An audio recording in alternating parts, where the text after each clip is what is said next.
Alongside Brent Hubbs, I'm Austin Price for the 2 minute drill on this Wednesday evening. Just heard from Jeremy Pruitt, who is nose to the grindstone, Brent. A couple of days before Tennessee and Georgia kick off Saturday at 3:30.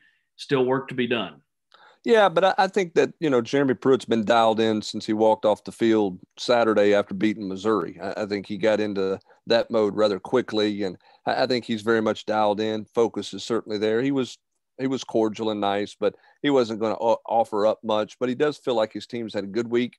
Does feel like his team is bringing the intensity he expects on the practice field, and I think he likes this team, and I think he likes where they're at right now with 2 days to go heading into Athens, Georgia.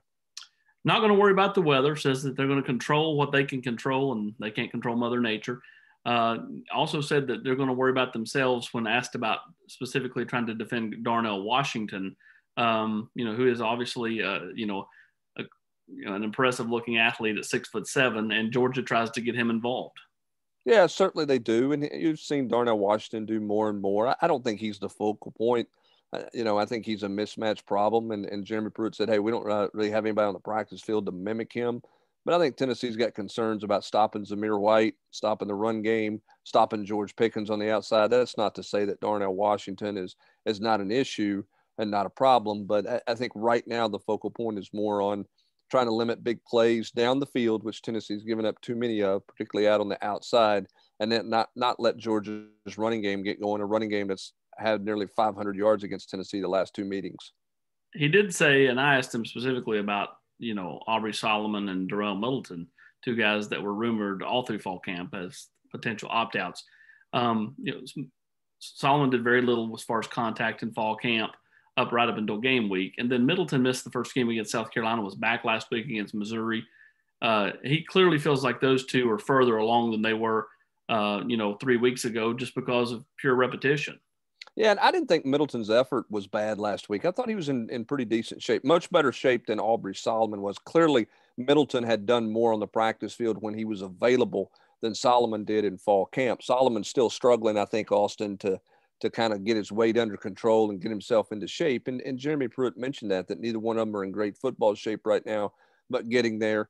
They should be better this week. Tennessee will need them to be better this week. They'll need to clog up that middle to stop Georgia's inside run game for sure. And Tennessee wants to continue to rotate a lot of guys in there.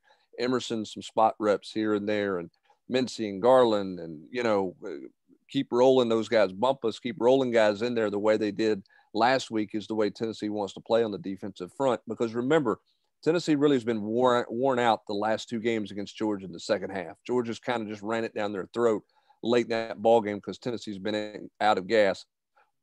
Look for Tennessee to have a pretty heavy rotation of defensive linemen early in this game.